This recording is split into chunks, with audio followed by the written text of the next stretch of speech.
Tom. It's wonderful to be here with you today. As my colleagues have, I want to just say a word of appreciation to Lee Hamilton as head of the Wilson Center. We, of course, miss his good guidance and leadership on Capitol Hill, but continue to seek it in his new capacity, as well as to Senator Baker from Tennessee for putting this whole idea together and beginning the effort down at Oak Ridge Labs and bringing us here to Washington to convene to talk about these very important issues. And speaking of Tennessee, I just want to say to my colleague Bart Gordon, really say to all of you, we are so lucky in the United States House of Representatives to have Bart Gordon leading our effort on the Science and Technology Committee. He has grabbed the bull by the horns.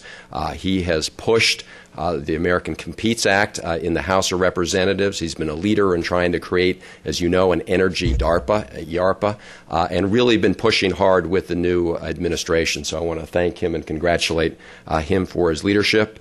Judy Biggert has done a terrific job on that committee and other committees as well. She told the story about after her election in Illinois, coming to Washington and getting news of the cuts in the lab.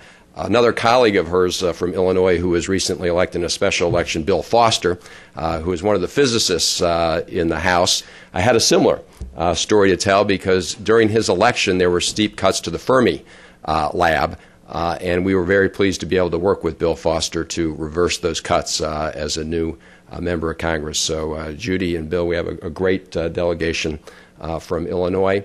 And to Senator Bingaman, thank you, of course, for your leadership. He's going to be in the middle of the action on so many of the issues that are coming up over the next 4 to 8 years when it comes to our energy policy and international competitiveness for our country. And thank you for your leadership. I just will say to him, we on the House side are a little luckier. We finished our work last night and adjourned, and we're looking forward to the Senate getting that done so that we can put that behind us. But Senator, thank you for all your leadership, and Tom, thank you for coordinating this. My roommate at college, I went to Swarthmore College in Pennsylvania, but my roommate was the son of someone who worked at Oak Ridge Labs, and I remember going down to that campus when I was visiting him and his family, and impressed at a relatively early age of what was going on there, as did so many of other national labs around the country. Just also a word of thanks to my friend Bob Samwars, who helped put this together. I'm pleased to represent a congressional district right outside of the nation's capital in Maryland, Montgomery and Prince George's County, Maryland, parts of those, which is home to many of our federal agencies that are very involved in science and research, of course. One is the National Institutes of Health.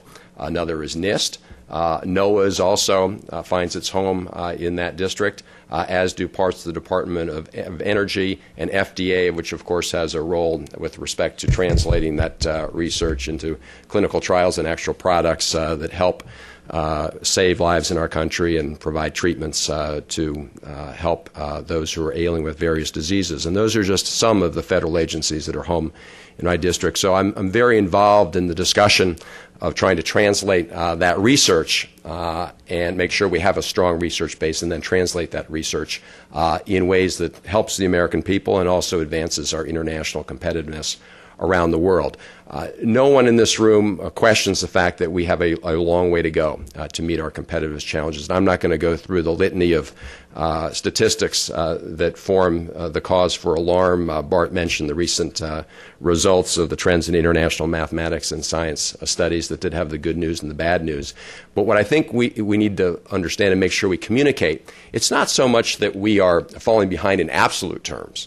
It's that everybody else is catching up and passing us in many ways. And that's what was the result from the science tests that came out. It wasn't that we did worse than we did many years ago. It's that a lot of other countries passed us, and they have learned from our successful model. And so while we've been treading water, we have to worry about the other countries becoming the Michael Phelps in the science area. We're proud in Maryland, by the way, of Michael Phelps. So it really is not just a question of falling back, and we don't want to get into this mood like, oh, we're all of a sudden doing everything wrong. We're not. But other countries have learned from our model, and no one is standing still, and we cannot afford to be treading water at this time. My colleagues have covered a lot of territory, and I just want to emphasize one point. We do need to continue to look for new and innovative ways to partner, but we also need to finish the jobs that we've started. And the American Competes Act, as others have said, was a great blueprint. We need to fill it in. We need to finish the job there. Yes, we need to continue to look for other and new ways to partner, but there's a lot in there that we brought everybody in this room together and others together, and we cannot take our eye off the ball. You got to keep doing what you're doing, making sure you and your colleagues are talking to members of Congress, making sure the constituents are contacting them about the importance of meeting those goals and the doubling of the R&D science budget. You know, NIH witnessed a doubling of its science budget over a period of time that ended around 2001, 2002. And since then, it's been flat funded. And one of the problems there is it's been harder to attract young researchers to go into those areas. So we need to double it, but we also need to make sure that we stay at this work and continue to make sure that these investments are put on a sustainable basis. We did have the supplemental emergency supplemental bill, and that was a result, frankly, of a lot of people like you in this room and others around the country coming to Congress and saying, hey, look, you guys passed this American Competes bill, but now where's the beef? You know, where's the funding? And while that was not a huge increase, it was about $550 million, it certainly helped. And now we've got to continue that as we go into the omnibus bill, which we will take up probably sometime January, February, after we do the economic recovery legislation. And we will hopefully, boost those numbers, and hopefully, as part of the economic recovery package, make a larger commitment to many of these areas. And I encourage all of you to think about how that package can be put to good use in the science area, remembering that it's designed primarily to, number one, accomplish national objectives, but also make sure we have a quick fusion of money into the economic bloodstream of this country. And so some of the projects may be more of a capital nature, and I think we should think about how the federal government at this time can provide more assistance to the states and the local jurisdictions with respect to their investments in infrastructure at higher ed, whether it's laboratories or science buildings or whatever it may be. That's something I would encourage all of you to think about.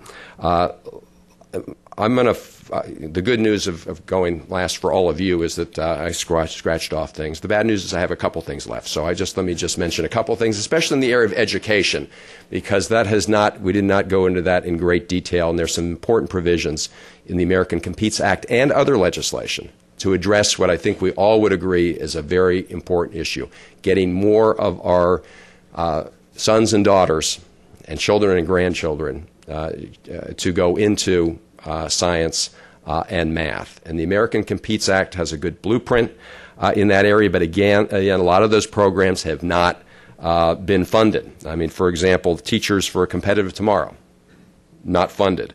The other programs with respect to specialty programs, summer programs in math and science, not funded. And the Teach for Competitive Tomorrow, if we did that on a national basis, could make I think, significant difference. There's a good model many of you may know about, the University of Texas, UTeach, which essentially has taken college students, and paid them stipends if they will go into the local high school system and the local school system and teach math and science. And so then when they graduate with their degree in math or science, they've also had that experience in the local schools. And it has been something that's actually gone to scale. I mean, that's the challenge with all these little programs, getting these things to go to scale. So it's not just an interesting program in one place, but really a model that we can expand for use on a broader level. And that has gone from 60 students 6 years ago to 600 students today, and it's been something that was picked up. Britt Kerwin, I think he may be here later today, who's the Chancellor of the University of Maryland system, looked at that and adopted it and said, in the University of Maryland system, we're going to make sure our campuses take on that successful program. So it's great to see that happening on its own. To the extent the federal government can help incentivize those things by funding things like Teachers for Competitive Tomorrow, that would be a good thing. The recently passed Higher Education Reauthorization Act has some good things for incentives for teachers of science and math.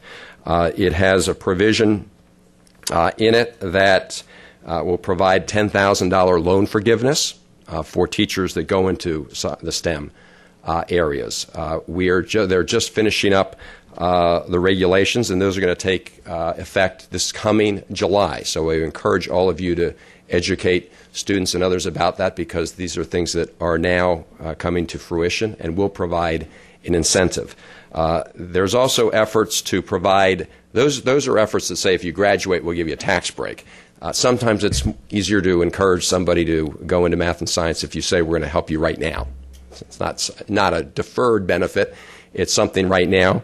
And the Teach grants are something we've been trying to expand. Congressman Miller, the chairman of the Education Committee in the House, George Miller has been pushing these, and we want to continue to push these. So to say to students who agree to go into these areas that will help with the costs right now. And President-elect Obama has talked about wanting to expand that program and focus it on the STEM disciplines. And so I think we need to focus on that.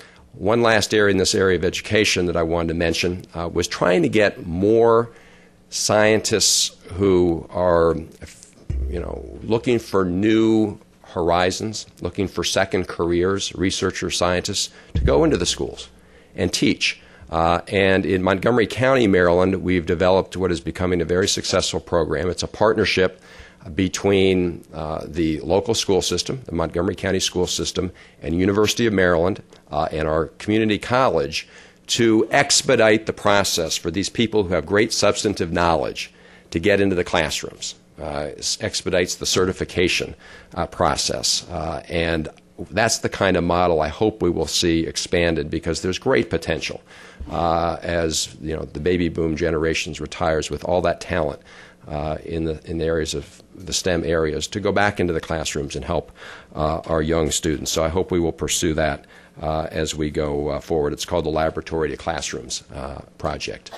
Finally, I'm just going to mention a couple things I think we need to do. The White House Office of Science, I think we really got to beef it up, give it a strong mandate, and I'm confident, as Bart said, that President-elect Obama is going to do exactly that. I think his most recent appointments show his commitment to science, and I think the whole focus of the White House on science is going to be something that helps move this agenda forward.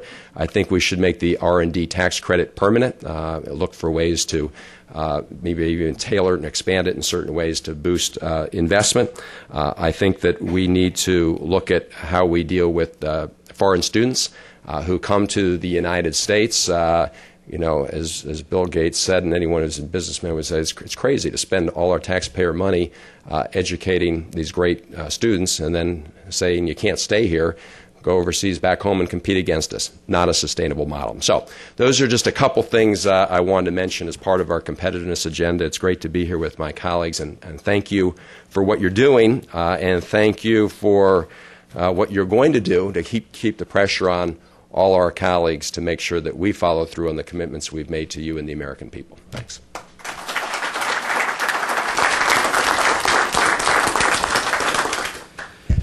Well, we've got a few minutes now. We heard a lot of different ideas. We've heard discussion about education. We've heard discussing about some of the funding challenges, technology transfer, new initiatives like ARPA-E. So I think there's lots out there to discuss. So if there are any questions either for individual panel members or just for the panel as the whole, now's your opportunity. We have some microphones. And also, just to make sure that everybody knows, if you're speaking and asking a question, make sure that you use the microphone, because we want to pick it up on the webcast and for the video archive.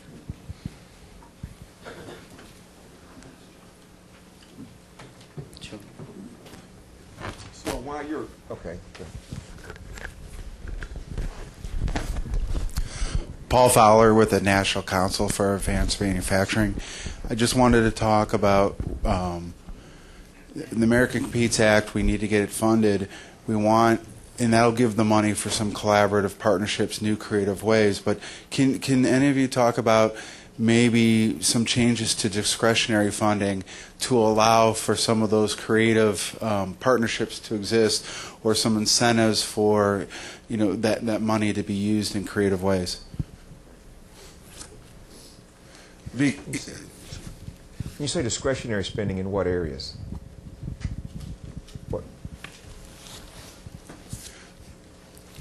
Well, most all of the discretionary funding is everything but Medicare and Social Security. I mean, are you talking about particular programs, though? Yeah. Okay, and which ones are those? Are you saying that need No. less regulations? No, not. I'm sorry. Not less regulations. I'm talking about some of the partnerships that industry is trying to get. And for example, there's some talk about clusters and wired grants were used for education, but using that type of putting some money in and bringing industry, if you put certain $10 million, $100 million to the table, but if you get competitive grants, you can get regional type development projects. I mean, what I'm trying to do is give examples of some kind of creative ideas that aren't really allowed right now under certain funding structures. If I can maybe elaborate a bit, because I think I understand what you're getting at. Particularly with the theme of this workshop around partnerships, where we're talking about universities, national labs, and industry, sometimes it's not just a matter of funding, in the sense that the framework that we operate under in science and technology is in some sense determined going back to the Bayh-Dole Act, and that's governed how we handle intellectual property and the transfer between the various entities and the disposition of government-funded intellectual property. And I think at times we find ourselves in situations where that policy framework may frustrate our efforts to accelerate deployment of technology. And I know of one example that I can think of was at a recent Clean Energy Venture Forum that I think Dan Arvizu and others are aware of this activity in Silicon Valley, where in venture capital, often there's a kind of gated funding process that keeps those companies on a very short timeline. And typically for a DOE lab, and I think it's probably the same for universities, negotiating any sort of agreement around technology or intellectual property, whatever form it may take, takes between 6 and 9 months. And if you're a venture-funded firm and you've got a gate you've got to get through, you may opt to not adopt the best technology, just the one you can get done on the time frame. So I think if I'm interpreting the question correctly, that was really the question. Going beyond funding, is it maybe time to think about the policy framework and a next generation of Bayh-Dole that would be mapped onto the way that intellectual property works today? Well, I don't know if we ought to try to look at the next generation of Bayh-Dole or not. I don't know if that's a doable thing in the upcoming Congress. I guess one aspect of what I think the question related to is that we also, and we didn't talk too much about that in our comments up here, we also need to look at what are the incentives that we can provide to get more private sector funding into these partnerships through the tax code, through other things that we tend to. I think the first line of thought in the Congress is, what should we publicly fund? But I think the equally, at least as important consideration is what changes in policy can we make that would encourage more private funding in these areas. Let me suggest this. I know it's going to be shocking for you to hear me say that all wisdom doesn't come out of Capitol Hill. Compete's bill is a good example of Jeff and I. We did ask the National Academies to do a report, but in essence, we plagiarized, with their permission, exactly what they recommended to us. And so I would suggest, if you're working in these areas every day, if you have suggestions on how we can implement these programs better, feed that back to us. Again, either individually or put together some consortiums. Tom is helping us with some work on, as we set up ARPA-E, some of the challenges that will be faced in setting that up. So we would welcome that. And some of you may have worked with Jim Wilson, who was the staff director for been on the committee for 21 years, the staff director of the committee that oversees on the Science and Technology Committee, the NSF, the labs, and he's going to be leaving. But Dalia, where is Dalia? There's Dalia Sokoloff. Is going to be our new staff director there, and so talk with her about your ideas. Bring them to us. What kind of question down here? Kent Hughes here at the Wilson Center, and thank you again for terrific presentations. I think you've really laid the basis for a great conference here. Autos are very much a subject of the day. And over the past few years, we've had the program for a new generation of vehicles, and U.S. car and Freedom Car and so forth. Do you have any thoughts about what we might do to accelerate innovation in that particular field? Well, again, I guess I would say that our problem there has been follow-through and sustained commitment. We have had a series of programs that the government has tried to work cooperatively with the industry to pursue, and it seems as though each time one of those programs gets going, the price of oil drops, and everybody loses interest in energy efficiency. At least our manufacturers lose interest in energy efficiency, and much of the work that has been done, engineering and technological work that's come out of those somewhat publicly funded programs, has wound up being commercialized overseas, and so we're driving Priuses and struggling to get the U.S. auto manufacturers back into that game, and so I'm not sure exactly how you legislate a fix to that, but I think that recognizing that has been part of the problem, that we really haven't had long-term sustained commitment both by industry and by government in these areas, and I think that's what we need. And battery technology is a good example. There was a period, at least I'm informed by people who work in this area, that there was a period where we were clearly the world leader in developing battery technology. It somewhat fell off the list of priorities here. We quit providing public funds in a significant way. The private sector did not do much in this area in this country, and now clearly the lead has moved elsewhere, and we are again scrambling to try to get back in that game. I think that one of the best things that happened in the last year or so has been really our focus on energy policy and our reduction of foreign oil. And I do fear, as the senator, that once, now that the gasoline has dropped again, we have to be so careful that we don't allow us to be complacent and go back to thinking, well, we don't have to do anything now, because we have seen how we can be played like a yo-yo with the energy.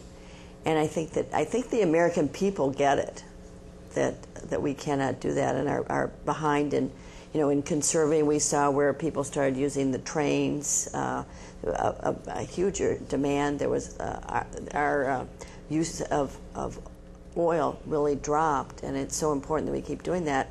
I know, like Argonne works on the Freedom Car and has worked with so many of the different companies in development, but I would agree too that the battery is still something, and we have had to import that, and we've got a battery to go into a car that costs over $4,000 or $8,000 when it runs out. It's too big, it doesn't last long enough, and once we can solve that problem, but I know that we can, and I think that people are working on it here, but we have been behind. And I just remember in the 70s where I had 3 little kids in car seats in the back of the car, and I'd go to the gas station, and these were little car seats because I had a little car, because the gas was so pricey and hard to get, and I would sit for 2 hours in a gas line thinking, will I even get a half a tank of gas? And we just can't let that happen again. And besides, the car seats don't fit in those small cars, so we have to have a little more room. Even though I think that we have a love in the United States of the SUVs, but I think with technology we're going to find that we're going to be able to really solve the problem.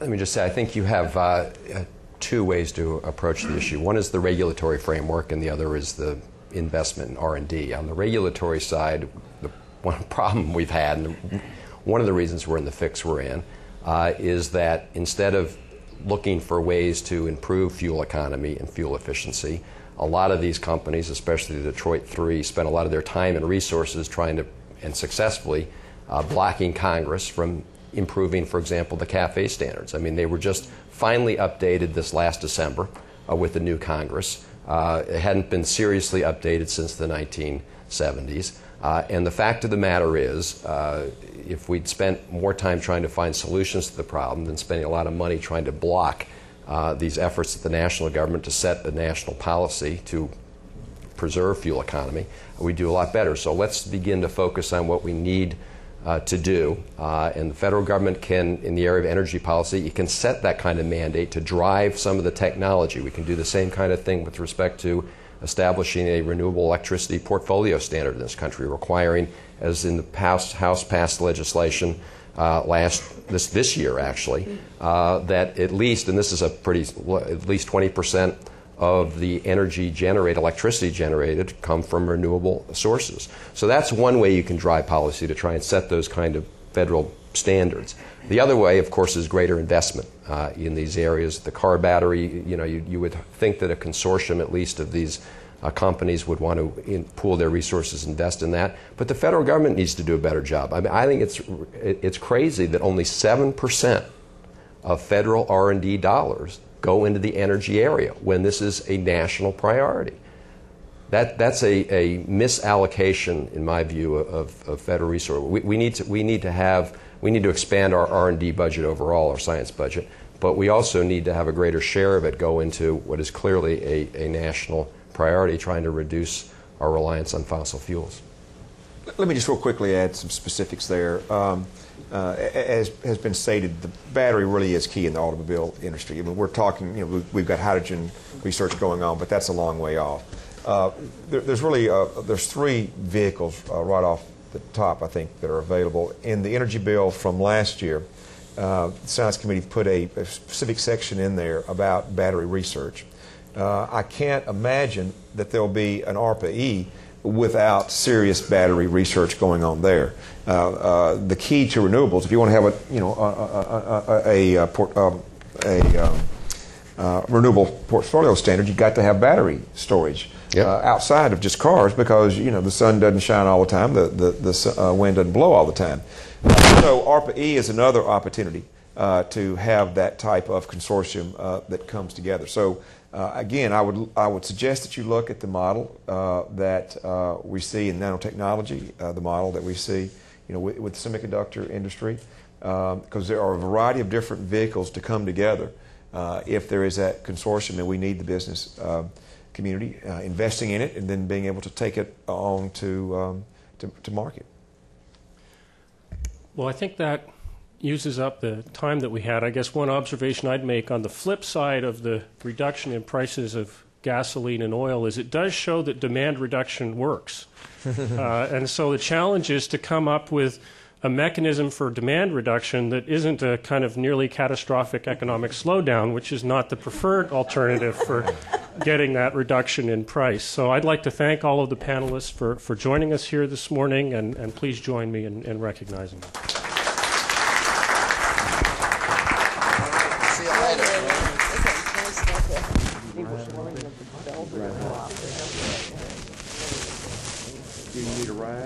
No. Can we all gather back in about 20 minutes? Let's gather back at 10:40, please. Thank you.